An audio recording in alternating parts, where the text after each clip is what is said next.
बिस्मिल्लाहिर्रहमानिर्रहीम। आज का जो लेक्चर है लेक्चर नंबर 34, ये फ़र्स्ट ईयर उर्दू के लिए है। और जो हम सबक पढ़ने जा रहे हैं वो ये शख्सियत हैं, इनका लिखा हुआ एक नावल है आंगन। तो फ़र्स्ट ईयर उर्दू सबक आंगन, और मुसन्निफ़ा जो हैं वो खतीजा मस्तूर हैं। सबसे पहले हम खदीजा मस्तूर के हालात ज़िंदगी को पढ़ते हैं, उनकी अदबी खुसूसियात को देखते हैं, उनकी तसानीफ़ को देखते हैं।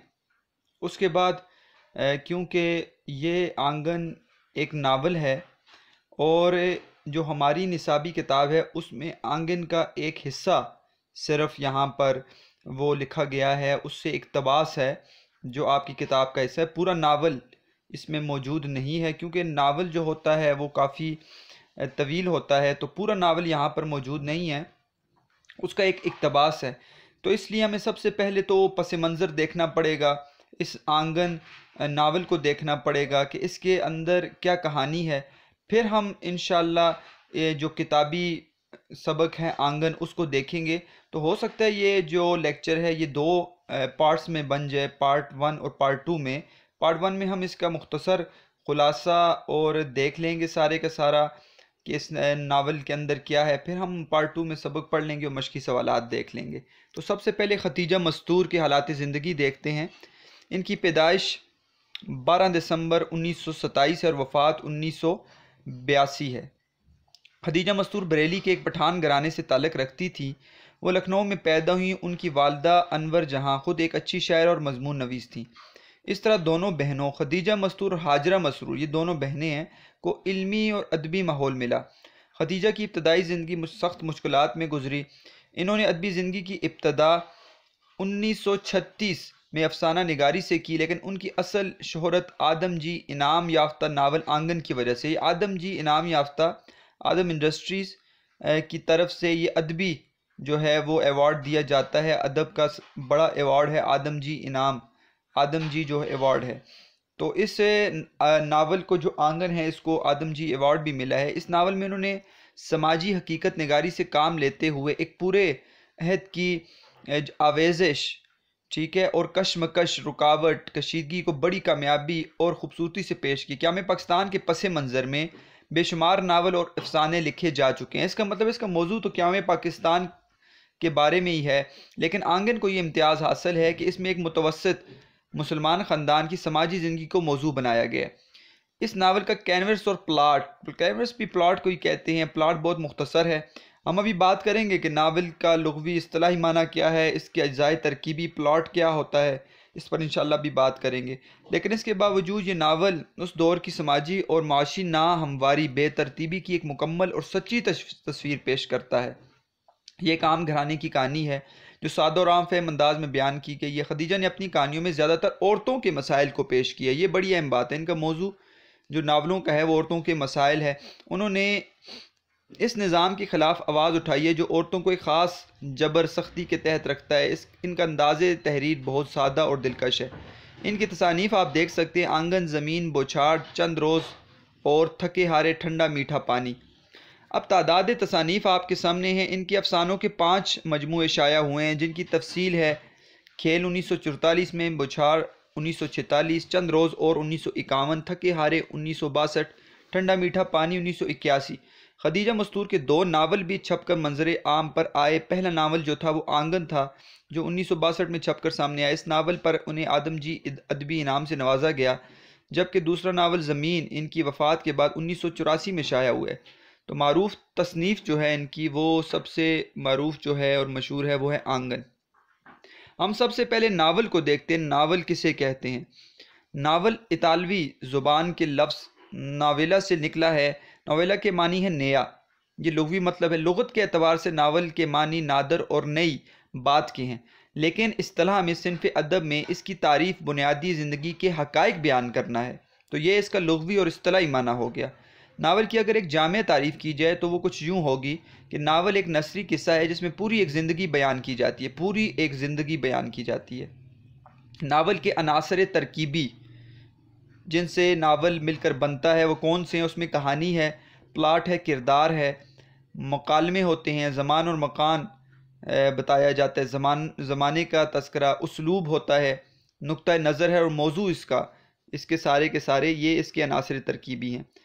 अफसाना किसी फ़र्द की ज़िंदगी को ज़ाहिर करता है, ठीक है। अफसाने और नावल में फ़र्क है, वो किसी फ़र्द की ज़िंदगी को ज़ाहिर करता है और नावल जो है वो एक पूरी ज़िंदगी को, किसी ज़िंदगी को, पूरे किस्से को ज़ाहिर करता है। नावल के अज्जा कहानी, प्लॉट, किरदार, अंदाज़ नज़र, ज़ुबान और बयान और मंजर निगारी। उर्दू नावल निगारी। नावल मगरबी असर के साथ उर्दू में आया है। नावल से पहले उर्दू में दास्तान और किस्से कहानियाँ मौजूद होती थीं। उर्दू में नज़ीर अहमद की कहानियाँ को नावल का पहला नमूना कहा जा सकता है। इनकी पहली कहानी मिरातुल उरूस 1869 में शाया हुई। नज़ीर अहमद अपनी कहानियों के ज़रिए औरतों की इस्लाह चाहते थे। बनातुन्नाश तौबतुन्नसू, आपने 9th में ये एक सबक पढ़ा है कि PK बोर्ड का, तौबतुन्नसू का एक इक़्तिबास, नसू का ख्वाब ज़िक्र किया गया, इब्नुल वक्त वगैरह। नज़ीर अहमद की दूसरी किताबें हैं। तारीख़ी एतबार से दूसरे अहम नावल निगार जो हैं वो सरशार हैं। ये फर्स्ट ईयर में आपने इनका नावल का हिस्सा पढ़ा है। फसाना आज़ाद उर्दू का एक शाकार है। आपने पढ़ा है दारोगा जी की पाँचों घी में सर कढ़ाई में, वो उसी का हिस्सा है।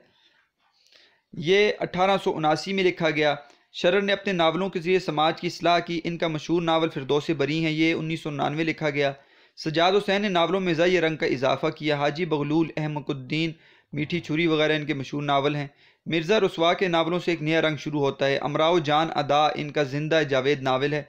राशिदुल खैरी ने अपने नावलों से समाजी इस्लाह की कोशिश की। समरना का चांद, शाम ज़िंदगी, सुबह ज़िंदगी वगैरह ये इनके नावल हैं।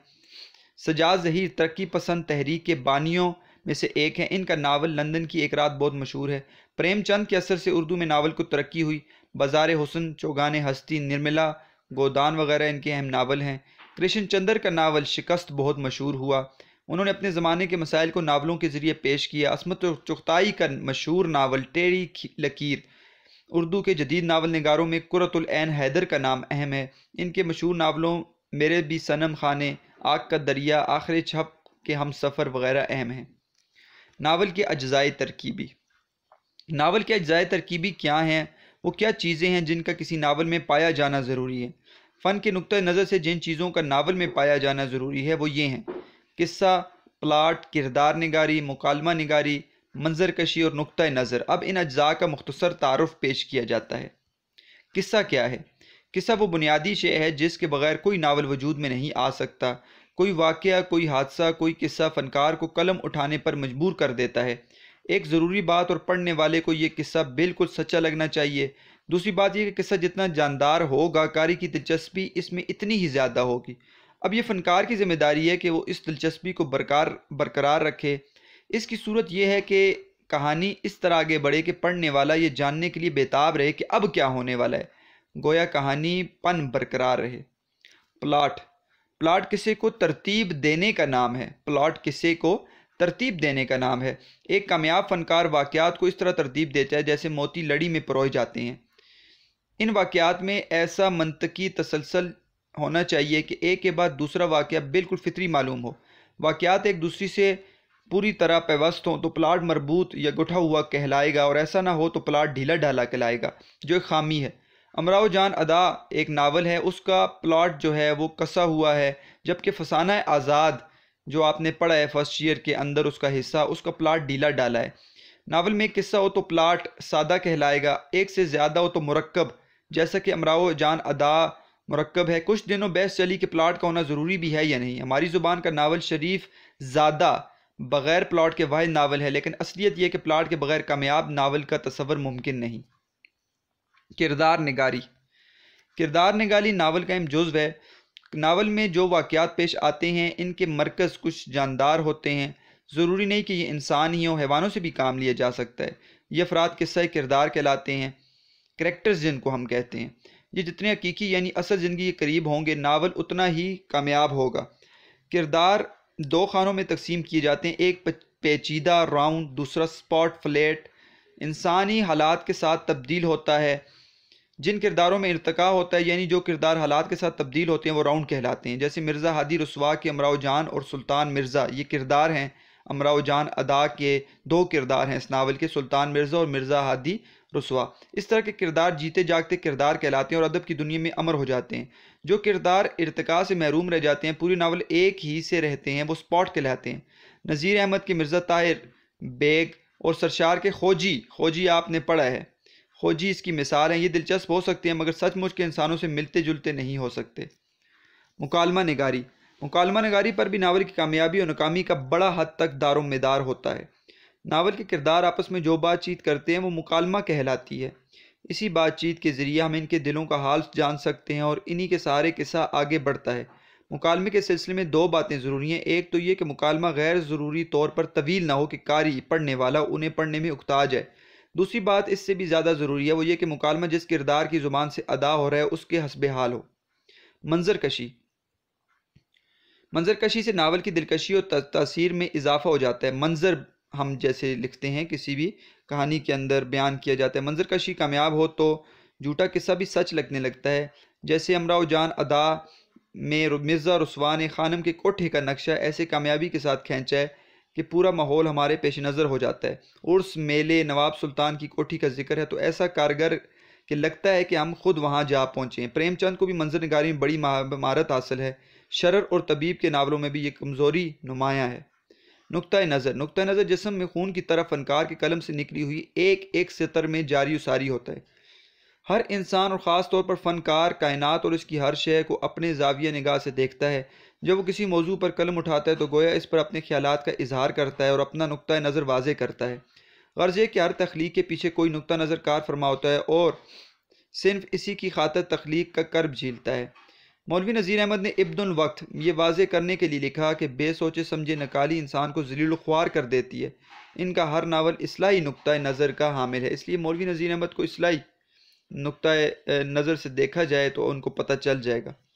आंगन, आंगन अब नावल के बारे में हम पढ़ते हैं। ज़रूरी है हमने ये जान लिया नावल क्या होता है, क्योंकि हम नावल पढ़ते रहते हैं, हमें ये नहीं पता होता नावल का लुग़वी इस्तिलाही मतलब क्या है और उर्दू अदब के अंदर अहम जो नावल निगार हैं वो कौन से हैं, कौन से नावल बड़े अहम हैं। फिर उसके बाद हमें नावल की अज्जाए तरकीबी नहीं पता होता, तो ये अज्जाए तरकीबी आपने पढ़ लिया। आपको पता होना चाहिए कि नावल इस तरतीब से लिखा जाता है ताकि आप नावल के अंदर जब भी पढ़ें तो ये चीज़ें तलाश करें और आपको नावल की हकीकत पता चल जाएगी। अब हम आंगन के बारे में पढ़ते हैं कि उसके अंदर ये चीज़ें हैं अज्जाए तरकीबी और उसके अंदर वो क्या है, उसके अंदर किस्सा क्या है, ताकि हमें जब हम सबक पढ़ें तो हमें पता हो कि इस पूरे के पूरे आंगन नावल के अंदर क्या किस्सा है। आंगन नावल को बाकायदा आपको पता है कि जो बाकायदा ड्रामे के तौर पर भी टीवी के अंदर पेश किया गया है, लेकिन इंसान जब नावल ख़ुद पढ़ता है पूरे के पूरे नावल को, फिर कहानी उसको सही समझ आती है कि इसकी कहानी क्या है। तो मुख्तसर तौर पर मैं इसकी कहानी आपको बताता हूँ कि आंगन पाकिस्तान की मारूफ नावल निगार खदीजा मस्तूर का एक उर्दू नावल है और मुसन्निफ़ा के चंद मशहूर तरीन नावलों में से एक है। अब इसकी किरदार निगारी को हम देख सकते हैं कि इसके किरदार कौन से हैं, उनको जानेंगे, फिर कहानी को देखते हैं। फ़नी लिहाज से देखा जाए तो सबसे पहले आंगन की किरदार निगारी है, करेक्टर्स कौन कौन से हैं। इस सिलसिले में ये नावल बहुत से किरदारों पर मुश्तमिल है। इन किरदारों में ऐसे भी किरदार हैं जो शुरू से लेकर आखिर तक कदम कदम पर एक दूसरे का साथ देते हुए न सिर्फ एक दूसरे के कदमों बल्कि अपने कदमों की आहटें भी सुनते चले जाते हैं। लेकिन आहटों की इस मैयत में भी हर किरदार अपनी जगह तनहा और बेयारो मददगार दिखाई देता है। कुछ ऐसे किरदार भी हैं जो पल भर के लिए रोनमा होते हैं और फिर नावल की दुनिया से गायब हो जाते हैं। आलिया के वालिद, ये किरदार अभी हम पढ़ेंगे। आलिया कौन है, मज़र चाचा कौन है, तहमीना बाजी कौन है। तो आलिया के वालिद मज़र चाचा, तहमीना बाजी, आलिया, छम्मी, अम्मा, सफ्तर भाई, बड़े चाचा, बड़ी चाची, जमील भाई, करीमन बुआ, शकील, असरार मियाँ, ज़फ़र चाचा, अम्मा के भाई और अंग्रेज़ भाभी इस नावल के दायमी किरदार हैं जो शुरू से लेकर आखिर तक नावल की रगों में खून की तरह दौड़ते फिरते हैं।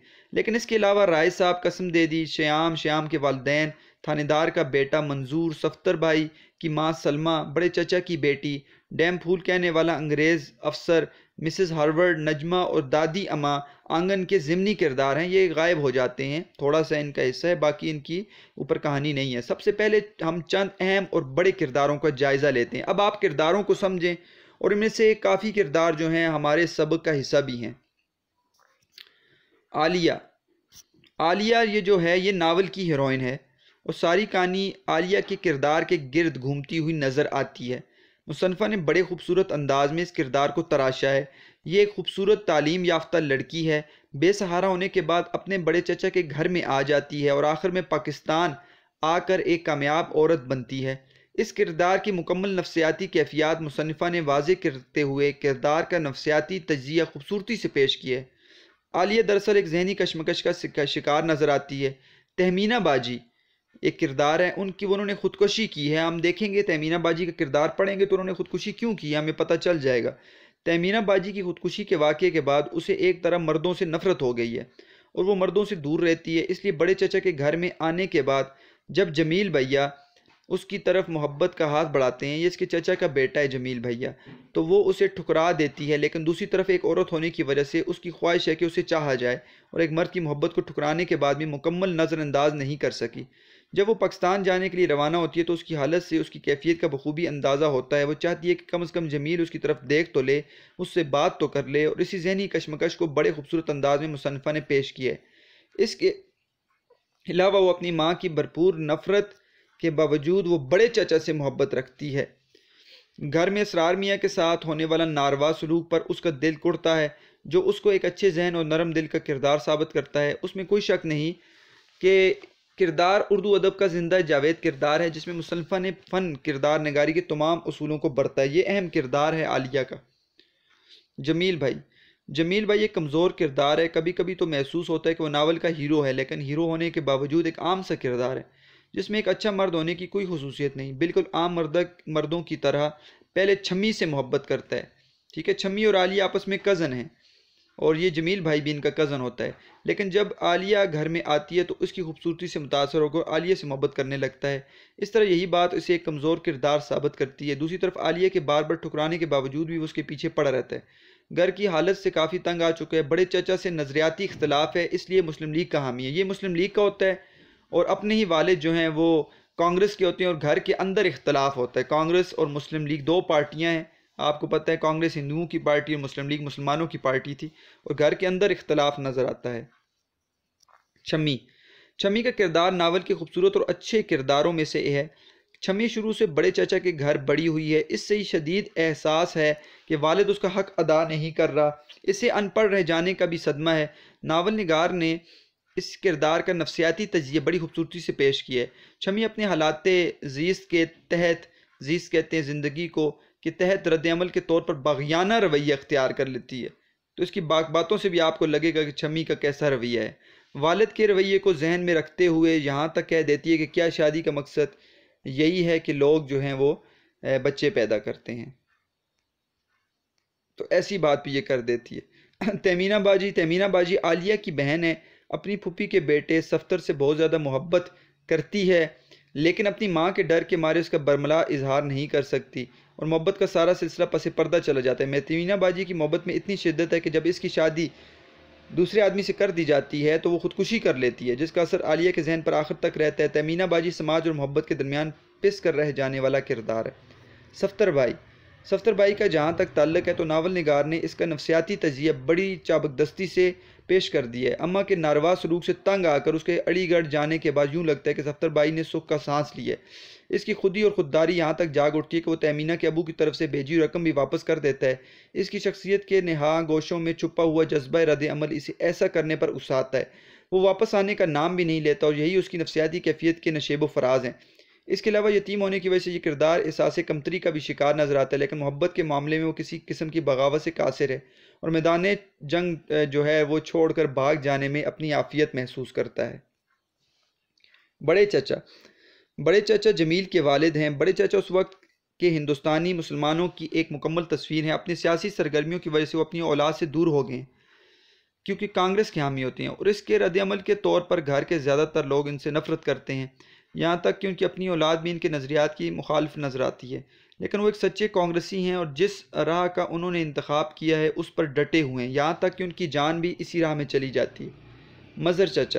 मज़र चाचा आलिया के वालिद हैं। उस वक्त आम हिंदुस्तानी जहनीत की मुकम्मल अक्कासी करते हैं और ग़ुलाम होने की वजह से अपने आका अंग्रेज़ से शदीद नफ़रत करते हैं और इस नफ़रत में एक देखते हुए आतिश फ़िशान जितनी शिद्दत है, और जब ये आतिश फ़िशान फटता है तो वो अपने अंग्रेज़ अफसर की खूब पिटाई की सज़ा में जेल चले जाते हैं, जहाँ उनकी मौत वाक़ हो जाती है। अपने बच्चों से शदीद मोहब्बत करते हैं और अपनी बहन के बेटे सफ्तर से अपनी बीवी की नफ़रत के बावजूद मोहब्बत करते हैं।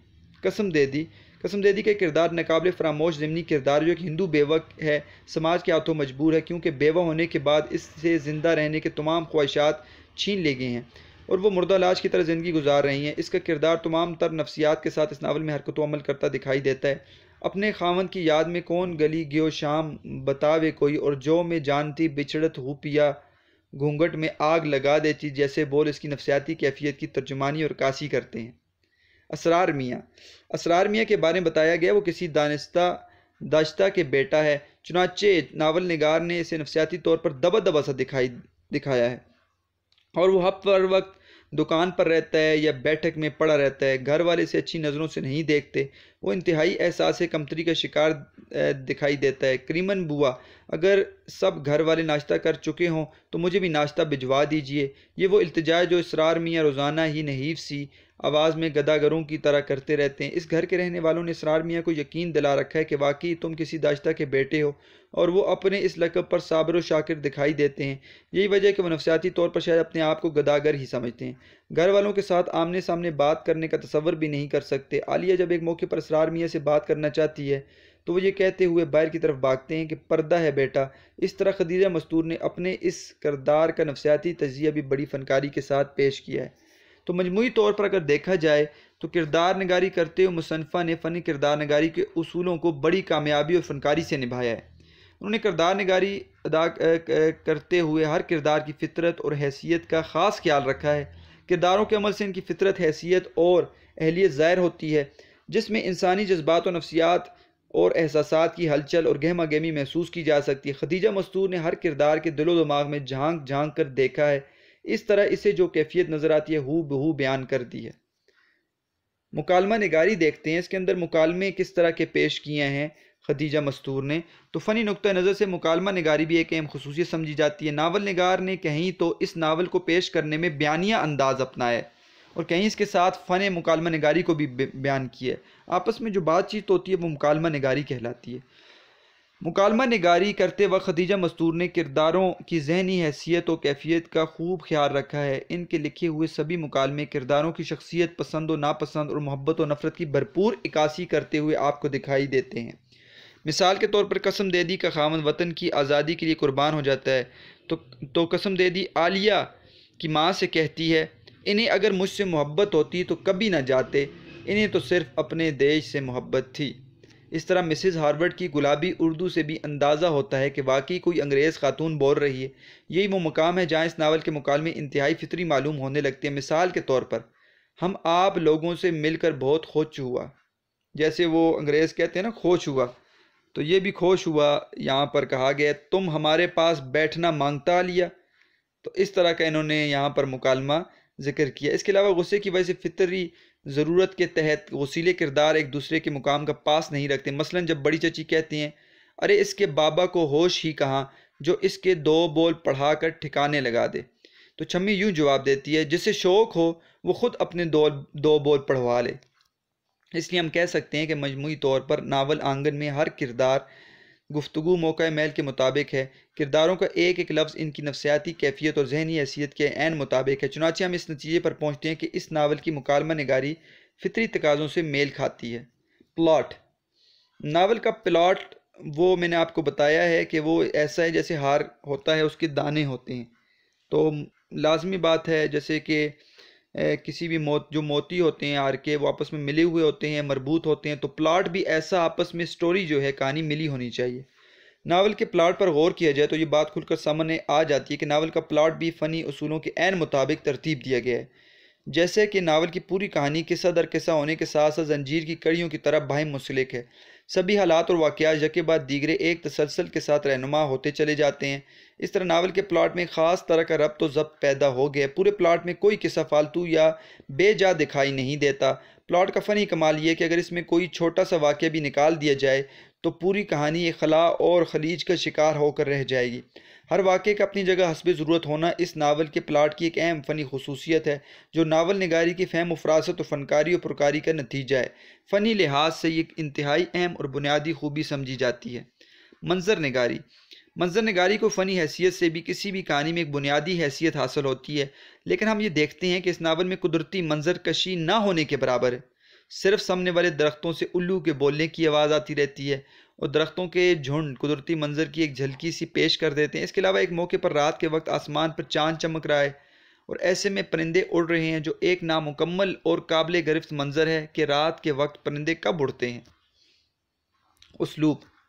नावल निगार ने इंतहाई सादा और सलीस अंदाज़ बयान इख्तियार करते हुए नावल की इबारत को दिलकश और दिलचस्प बना दिया है। पूरे नावल के शुरू से लेकर आखिर तक ऐसे मुश्किल अल्फाज बिल्कुल नज़र नहीं आते जो जहन पर बोझ का सबब बनते हों। नावल की इबारत सादा और सलीस होने के बावजूद रवां दवां है। यही वो रवानी है जिसके नतीजे में नावल दिल आवेज़ी की हद तक दिलकशी और दिलचस्पी से हमकिनार हुआ है। नावल निगार ने बीच बीच में तंज़ीह और मज़ाही अंदाज़ बयान इख्तियार करते हुए सोने पर सुहागे का काम किया है। मिसाल के तौर पर शम्मी एक मौके पर कहती है, ए है किलो की अम्मा, एक लड़का था ना मज़दूरों की किसी जमात में चला गया, वो जमात अंडरग्राउंड रहती है, अल्लाह वो ज़मीन के अंदर कैसे रहते होंगे। तर्जुमा। आंगन का 13 मुख्तलिफ़ ज़ुबानों में तर्जुमा किया गया है। इनमें हिंदी, बंगाली, रूसी, गुजराती और अंग्रेज़ी वगैरह शामिल हैं। अंग्रेज़ी में इसका तर्जुमा 2 मरतबा किया गया है। तजस्सुस और जुस्तजू। फ़न के पेश नज़र तजस्सुस, सस्पेंस और जुस्तजू के अनासर भी कहानी के लिए इंतहाई अहम है। मज़कूरा नावल में ये अनासर खूब ज़ोरों पर हैं। शुरू से लेकर आखिर तक तजस्सुस की एक बरकी रूह दौड़ती महसूस होती है। पढ़ने वाला कदम कदम पर सवाल उठाता रहता है कि अब क्या होगा। मज़र चाचा जब जेल जाते हैं तो हम ये सोचने पर मजबूर हो जाते हैं कि बड़े चाचा के घर में आलिया और उसकी अम्मा किस तरह गुजारा करेंगी। क्या मज़र चाचा को कैद हो जाएगी या रिहा होकर वापस आ जाएंगे। तैमीना और सफ्तर एक दूसरे को पा लेंगे या हमेशा हमेशा के लिए खो देंगे। सफ्तर कभी वापस आएगा भी या नहीं। तैमीना की शादी जमील के साथ होगी या नहीं। मगर जब तैमीना खुदकुशी कर लेती है तो हमें इन सवालों के जवाब खुद ब खुद मिल जाते हैं। इस तरह कसम देदी का वाक़या हो, शकील का घर से भाग जाना हो, छम्मी की तलाक हो, कांग्रेस और मुस्लिम लीग के जलसे हों या हिंदू मुस्लिम फसादात, सभी हालात और वाक़यात अपने अंदर बेपनाह तजस्सुस लिए हुए हैं, जिससे नावल की दिलचस्पी और दिलकशी में भरपूर इजाफा हुआ है। मजमूई तौर पर नावल आंगन फ़नी लवाजमात के तकाज़ों पर पूरा उतरता है। चुनांचे हम इसे एक कामयाब नावल किरदार जो है वो दे सकते हैं। ये हो गया इसका फ़नी एतबार से। आपने इसके अंदर प्लाट देख लिया कैसा है, मुकालमा निगारी, मंजर निगारी, और आपने देख लिया कि इसके अंदर किरदार निगारी कैसी है। अब हम इसके पूरे जो आंगन है, पूरा नावल, उसका फ़िक्री जायज़ा यानी उसको, उसकी कहानी को देखते हैं कि ये कहानी कैसी है, ठीक है, और इसके अंदर कैसी कहानी है। फिर हम सबक को पढ़ेंगे तो हमें आसानी से वो सबक समझ आ जाएगा कि उसमें किस हिस्से को बयान किया गया है। फ़िक्री लिहाज से देखा जाए तो नावल आंगन बुनियादी तौर पर सियासी और रोमानी नावल है। 2 चीज़ें हैं इसके अंदर। एक सियासी नावल है, क्या में पाकिस्तान के जो हालात हैं उनका ज़िक्र है, अपने वतन से मोहब्बत का ज़िक्र है, और दूसरा इसके अंदर रोमांस आपको नज़र आएगा, मोहब्बत, ठीक है, और औरतों के जो मसाइल हैं वो खदीजा मस्तूर ने बयान किए हैं, उनकी नफ्सियात को बयान किया है। तो ये एक तरह से सियासी और रोमानी नावल है जिस पर माशरती और समाजी रंग चढ़ा हुआ है। इस नावल में नावल निगार ने ज़िंदगी के तकरीबन सभी मसाइल समेटने की कोशिश की है। ये नावल हिंदुस्तान की निजी और घरेलू ज़िंदगी से लेकर दौरे ग़ुलामी के लोगों की कौमी हैसियत का भी इहाता करता है। नावल में घरेलू आंगनों के साथ साथ पूरे हिंदुस्तान को एक आंगन करार दिया गया, इसलिए कि मज़कूर नावल में मज़र चाचा, राय साहब और किसी हद तक मामू के घरेलू हालात के साथ साथ पूरे हिंदुस्तान की सूरत हाल का नक्शा खींचा गया है। नावल का ताना बाना इस तरह तैयार किया गया है कि रोमानियत का अंसर बड़ी हद तक नावल में पाया जाता है। तमीना आपा और सफ्तर भाई की मोहब्बत, नावल की फ़िज़ा में कोई ढकी छुपी बात नहीं है, दोनों एक दूसरे से मोहब्बत करते हैं, लेकिन तमीना की शादी उसकी मर्ज़ी के ख़िलाफ़ जमील भाई से तय कर दी जाती है, जिसका नतीजा तमीना की खुदकुशी की सूरत में सामने आ जाता है। तो इस तरह मुसन्निफ़ा ने यह पैगाम देने की कोशिश की है कि रिश्ते जैसे मुक़द्दस और नाजुक मसले का फ़ैसला करते वक्त औलाद की मर्ज़ी का लिहाज रखा जाए। कसम देदी का खामद जलियांवाला बाग के जलसे में मारा जाता है तो उसके बाद अपने खामद की जुदाई के सदमे में वो जिस तरह मुब्तला रहती है, इससे पता चलता है कि वाकई कसम देदी मोहब्बत, इफ़ा और वफ़ा की एक अजीम देवी है। इसके ये बोल, जो मैं जानती बिछड़त हूँ पिया, घूंघट में आग लगा देती, इसके दिली जज्बात और एहसासात का भरपूर तर्जुमानी करती है। मगर कसम देदी के हवाले से नावल निगार ने इंतहाई हकीकत निगारी और नफ्सियात निगारी का मुजाहरा किया है। ये तल हकीकत ज़ाहिर कर दी है कि वही कसम दे दी जो अपने खामन की याद में दिन रात रोती थी, आखिर एक गैर मर्द के साथ घर से भाग जाती है। इस मुकाम पर खदीजा मस्तूर ने यह नफसियाती हकीकत ज़ाहिर की है कि मोहब्बत और औरत और मर्द की कुर्बत एक फितरी जज्बा है, दोनों एक दूसरे के बगैर नहीं रह सकते। जैसा कि शुरू में कहा गया कि एक सियासी समाजी नावल है, तहरीक आज़ादी का मुसलमान घरानों की ज़िंदगी और मुसलमानों के जहन पर क्या असर हुआ, इन सब का हवाल इस नावल में मौजूद है। नावल में अंग्रेज़ी तहजीब व तमद्दन और अंग्रेज़ों की मुखालफत ही से तहरीक आज़ादी का आगाज़ होता दिखाई देता है। डैम फूल कहने पर मज़र चाचा अंग्रेज़ अफसर के सर पर ऐसा वार करते हैं कि अफसर का सर फोड़ डालते हैं। नावल निगार ने यहाँ पर इस मुकाम की अक्कासी की है जहाँ ग़ुलामी की जंजीरें हिंदुस्तानी ग़ुलामों के लिए नाकाबिले बर्दाश्त हो चुकी थीं। यूँ लगता है वो इन जंजीरों को पाश पाश कर देना चाहते हैं। मज़र चाचा का किरदार राह आज़ादी की ऐसी जानबाजों की जिंदा जावेद कुर्बानियों की लावाज़िवाल मिसाल जो तोके ग़ुलामी उतार फेंकने की खातर अपना तन मन धन कुर्बान कर देने पर तुले हुए थे। इनकी सारी ज़िंदगियाँ जेलों में कट गईं। बेशुमार अफराद ऐसे भी थे जिनकी अमवात जेलों में वाक़या हुई। आज़ादी का नाम लेने की जुर्म की पादाश में वो आहनी सलाखों यानी जेल की सलाखों के पीछे धकेल दिए गए, लेकिन दोबारा जीते जी अपने प्यारों से न मिल सके। इनकी आंखें आज़ादी के चरागां को तरसती रह गईं, लेकिन जेल के आहनी दरवाज़ों से इनकी लाशें ही बाहर आ सकीं। आज़ादी की खातर मज़र चाचा की तरह बेशुमार लोगों के घर उजड़े। आंगन इन सब तल्ख़ हक़ाइक़ की अक्कासी भरपूर अंदाज में करती है। राह आज़ादी के मुसाफिरों ने मंजिल आज़ादी तक पहुँचने के लिए हर तरह की कुर्बानियाँ दी। मज़र चाचा की तरह मुलाजमतों से हाथ धोए, घर बार उजाड़ दिए, बाल बच्चे दर बदर हुए। बड़े चाचा की तरह कारोबार की आमदन औलाद पर खर्च करने के बजाय तहरीक आज़ादी के मुजाहिदों ने आज़ादी पर सब कुछ लौटा दिया, जिसकी वजह से ख़ानदानों की माशी हालत भी बिगड़ती चली जा रही थी। घर में शकील जैसे मासूम बच्चों के लिए पढ़ने को किताबें ना थीं, इसलिए कि बड़े चाचा जैसे मुजाहिद सब कुछ आज़ादी पर निछावर कर रहे थे। घर में माँ जैसी करीबी हस्ती की मौत वाक़या हो जाती है, मगर लोग माँ का सोग मनाने के बजाय आज़ादी हासिल करने की जदोजहद में हमतन मसरूफ़ रहते हैं। दूसरी तरफ मज़ीद बारीक बीनी में जाती हुई मुस्लिम लीग और कांग्रेस की आवेज़श और कशमकश का भी जिक्र इसमें किया गया है। बड़े चाचा मुसलमान होते हुए भी कांग्रेसी हैं और अपने घर वाले खुसूसी छम्मी से काफिर चाचा का खिताब पाते हैं। यानी हिंदुस्तान का एक एक मुसलमान घराना दो हिस्सों में तकसीम हो चुका है। जमील की लाहौर आमद और करारदाद पाकिस्तान में शिरकत इस सियासी हकीकत की अक्कासी करती है कि एक ही ख़ानदान के करीबी रिश्तेदार मुख्तलिफ सियासी नज़रियात और तस्वुरात रखते थे। कोई पाकिस्तान बना रहा है तो कोई बड़े चाचा की सूरत में उसकी मुखालफत कर रहा है। अब बाप बेटा हैं, जमील भैया और जो बड़े चाचा हैं, और बाप जो है वो कांग्रेसी और बेटा मुस्लिम लीगी है। नावल की फ़िज़ा से अदम तावन की तहरीक और खिलाफत की तर्जुमानी भी हो रही है। जज्बा आज़ादी और तहरीकी खिलाफत की मुतवाली माएँ अपने जवान बेटों को खुले दिल से ये कहती थी कि बूढ़ी अम्मा का तुम गम न करना, जान बेटा खिलाफत पर दे दो। कांग्रेस और मुस्लिम लीग की हरीफाना कशमकश के नतीजे में हिंदू मुस्लिम कुछ फसादात भी होते रहते हैं। अगरचे इस वक्त भी अभी आज़ादी की मंजिल भी दूर थी, लेकिन राह आज़ादी के मुसाफिर हिंदू मुस्लिम की सूरत में पहली एक दूसरे का खून बहा रहे थे, जो अपनी नौयत का एक अलमिया है। आखिर तहरीक आज़ादी अपनी मंजिल मकसूद तक पहुँचती नज़र आती है। आज़ादी हासिल करने के दिनों में हिंदुस्तान तकसीम हो गया, और फिर नावल इस भयानक दौर का भी जिक्र करता है कि जब पूरे हिंदुस्तान में फसादात होते हैं, खून की नदियाँ बहती हैं, हर तरफ खून ही खून है। हिंदू मुसलमान दुश्मनी में यहाँ तक बढ़ गए हैं कि सारी उम्र काफिर चाचा और हिंदू मिजाज के ताने बर्दाश्त करने वाले बड़े चाचा को कत्ल कर दिया जाता है, जो कट्टर कांग्रेसी थे, लेकिन इनका गुनाह सिर्फ इतना कि वो मुसलमान थे। या नावल निगार ने एक लिहाज से ये हकीकत ज़ाहिर कर दी है कि कुछ भी हो जाए, हिंदू और मुसलमान एक दूसरे के दोस्त नहीं बन सकते। मजहबी फ़र्क और अकीदे की वजह से अगर मौका मिले भी तो बड़े चाचा जैसे कट्टर कांग्रेसी भी हिंदू के वार से नहीं बच सकते। नावल निगार ने इस हकीकत की हूबहू अक्कासी कर दी है कि मुसलमान तो कांग्रेसी थे और अब भी हैं, लेकिन कोई हिंदू उस वक्त मुस्लिम लीगी नहीं था और न अब है। खदीजा मस्तूर ने तकसीम की सूरत में मुहाजिरीन और इनके काफ़िलों का इधर उधर जाना भी दिखाया है। रास्ते जिस तरह काफ़िले लुट पिट जाते हैं, नावल निगार हूबहू अक्कासी और तर्जुमानी कर दी है। अम्मा के भाई बहन के लिए पाकिस्तान में एक बंगले का बंदोबस्त कर देता है और कहीं से जेली रसीदें लेकर आलिया की मौजूदगी में समझाता है कि अगर कोई पूछे तो कहना फर्नीचर हमने ख़रीदा है। नावल निगार ने इस मुकाम पर दिए अल्फाज में इस जेलसाजी, धोखाधड़ी और चोर बाजारी की झलकी दिखाई है, जो आज पाकिस्तानियों का शियार बनी हुई है। ये तल हकीकत एक बहुत बड़ा अलमिया है और ये इस अलमिया का आगाज़ पाकिस्तान बनते ही हो गया था। बहरहाल फ़िक्री तौर पर नावल आंगन रोमानी अंदाज में तहरीकी आज़ादी की एक दिल जो है नफ दोज दास्तान है। मुख्तलिफ अदवार के हवाले से मुख्तलिफ तहरीकों का जिक्र करते हुए नावल निगार ने दौर गुलामी और तहरीकी आज़ादी का तजिया इस अंदाज में किया कि माजी और हाल की पूरी और मुकम्मल तस्वीर दिलो दिमाग में नक्श होकर रह जाती है। राय आज़ादी के मुजाहिदों ने जिन कठिन और नामसाइद हालात में आज़ादी हासिल करने की खातिर अपनी जानों के नजराने पेश किए, इनका जिक्र इंतहाई मौसर अंदाज में पेश कर दिया गया है।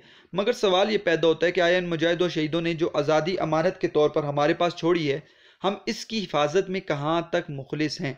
ये सवाल हमारे लिए लम्हे फ़िक्रिया से कम नहीं है। तो ये हमने पूरे का पूरा जो है वो नावल का हमने जायज़ा देख लिया, फ़िक्री और फ़नी एतबार से, दोनों एतबार से। अब देखें, ये सियासी और रोमानवी नावल है, लेकिन हमारे पास जो हिस्सा मौजूद है इस आंगन नावल का, ये आपके सामने है किताब के अंदर, और इसके हम इंशाअल्लाह साथ साथ सवालात भी हल करेंगे। तो ये जो हिस्सा है हमारे पास, इसमें आपको नज़र आएगा कि ज़्यादातर वो सियासी जो तहरीक आज़ादी के लिहाज से जो बात है वो इस जो है हिस्से में लिखी गई है। तो अगला जो हमारा लेक्चर होगा उसमें हम पूरा सबक भी पढ़ेंगे इंशाअल्लाह ताला, और साथ साथ ये जो सवालात आपको नज़र आ रहे हैं अलिफ बे जीम दाल और वाव और हे, इनको इंशाअल्लाह हल करेंगे। फिर ये सवाल है, एक सवाल नंबर 2, छम्मी का किरदार क्या है। फिर इसके अलावा आपको नज़र आ रहे हैं दर्ज जुमलों की वजाहत करें, जुमलों को देखेंगे। फिर 5वां सवाल भी छम्मी के किरदार का है, और नीचे एक सवाल है कि दर्ज इबारत की तलखीस करें। ये आसान है, मैं आपको वैसे समझा दूंगा कि तलखीस निगारी किसे कहते हैं, तो आप तलखीस आसानी से लिख सकते हैं। हम अगर इस नावल के ऊपर हम हवाले के अशार देखें तो हमें हवाले के अशार नज़र आएंगे, ये वाले हम देख लेते हैं ताकि जो हमें तशरीह में काम आएंगे, हमारे सवालात के जवाबात में के आखिर में हमें काम आते हैं। तो दिल से, क्योंकि ये सियासी नावल है तो उस एतबार से ये अशार हैं हवाले के कि दिल से निकलेगी न मर कर भी वतन की उल्फत, दिल से निकलेगी न मर कर भी वतन की उल्फत, मेरी मिट्टी से भी खुशबुए वफा आएगी। फिराक गोरखपुरी कहते हैं कि लहू वतन के शहीदों का रंग लाया है, उछल रहा है ज़माने में नामे आज़ादी। जाफ़र मली आबादी कहते हैं कि दिलों में हुब्बे वतन है अगर तो एक रहो, निखारना ये चमन है अगर तो एक रहो। जाफ़र मली आबादी एक और मुकाम पर कहते हैं कि वतन के जान निसार हैं, वतन के काम आएंगे, हम इस ज़मीन को एक रोज़ आसमां बनाएंगे। नासिश प्रतापगढ़ी कहती हैं कि ना होगा रायगा खून शहीदाने वतन हरगिज़, यही सुर्खी बनेगी एक दिन उन्वाने आज़ादी। सिराज लखनवी कहते हैं कहाँ हैं आज वो शम्मा वतन के परवाने, बने हैं आज हकीकत इन्हीं के अफसाने। जफ़र जैदी कहते हैं कि एक शजर ऐसा मोहब्बत का लगाया जाए जिसका हमसाए के आंगन में भी साया जाए। और उबैदुर रहमान कहते हैं कि आंगन आंगन खून के छींटे, चेहरा चेहरा बेचेहरा, किस किस घर का जिक्र करूं मैं, किस किस के सदमात लिखूं। तो ये वो हवाले के अशार हैं जो आप तशरीह के अंदर और सवालात के अंदर लिख सकते हैं। इंशाअल्लाह दूसरे लेक्चर में जो इसका दूसरा पार्ट होगा, हम पूरे सबक को इंशाअल्लाह ख़त्म कर देंगे और साथ साथ हम मशकी सवालात भी देख लेंगे। मुझे उम्मीद है कि आज का सबक आपको जो है वो काफ़ी समझ आया होगा। आज का सबक जो है हमारे सबक से मिलता जुलता इस एतबार से है। देखिए, मैं छोटा लेक्चर भी बना सकता हूँ, लेकिन असल चीज़ ये कि आप समझें कि नावल निगारी क्या है और नावल के अज्जाए तरकीबी क्या हैं, फिर इस नावल के अंदर फ़नी चीज़ें क्या हैं, किरदार निगारी कैसे की गई है, प्लॉट क्या है और मुकालमा निगारी क्या है। फिर आप फ़िक्री एतबार से देखें कि इसके अंदर क्या चीज़ें हैं, इसकी कहानी क्या है, तो ये आपको असल हकीकत बताएगी कि नावल क्या है। इसी तरह हमने नावल की तारीफ़ को पढ़ा, उसके हमने अज्जा को पढ़ा कि अज्जा क्या हैं, ताकि हमें पता चले कि नावल निगारी होती क्या है। और इसके साथ साथ जो असल चीज़ होती है वो है कि जब हम नावल के इक़्तिबास पढ़ते हैं तो हमें उसके अंदर ये चीज़ें नज़र आएँ। जैसे हमें पता चल गया ये रोमानी और सियासी नावल है, तो रोमानी नावल के हिस्सा यहाँ पर इतना ज़िक्र नहीं है जितना सियासत के एतबार से, तो इसी एतबार से फिर मैंने यहाँ पर आपको हवाले के अशार बताए हैं। दूसरे लेक्चर में इंशाअल्लाह हम जो है सबक आंगन को मुकम्मल कर लेंगे। इसके साथ साथ मैंने एक और सिलसिला शुरू किया है, उसमें यह है कि आपको सिर्फ फर्स्ट ईयर उर्दू और सेकंड ईयर उर्दू की किताब के जो तमाम मशकी सवालात हैं वो इंशाअल्लाह मैं सिर्फ़ और सिर्फ मशकी सवालात के ऊपर वीडियो बना रहा हूँ। अभी मैंने पहला सबक जो है मुसलमानों का कदीम तर्ज़ तालीम सेकंड ईयर का और फर्स्ट ईयर का अपनी मदद आप कि मशकी सवालात जो हैं वो लोड कर दिए हैं। आप वहाँ पर जाकर सिर्फ़ और सिर्फ मशकी सवालात भी देख सकते हैं। अगर पूरी आप वीडियो देखना चाहते हैं तो इंशाअल्लाह तरतीब से हम सारे के सारे असबाक को पढ़ेंगे और अच्छे तरीके से इस सबक के मशकी सवालात को भी हल करेंगे। पहले मैं वो सबक इंशाअल्लाह पढ़ाऊँगा जो हमारे फेडरल बोर्ड कि जो हमारा जो सिलेबस कम हुआ है, और अभी केपीकी बोर्ड का सिलेबस नहीं कम हुआ, लेकिन फेडरल बोर्ड का जो कम हुआ है उसमें जो पहले सबक हैं वो इंशाल्लाह मैं पहले ख़त्म करूँगा और उसके बाद इंशाल्लाह मैं बाकी असबाक जो है वो भी पढ़ा दूँगा। तो उम्मीद है कि आप को सबक जो है समझ आ गई होगी। आपने मेरे लिए दुआ करना है। अल्लाह ताला आपको खुश रखें, सलामत रहें। वस्सलाम।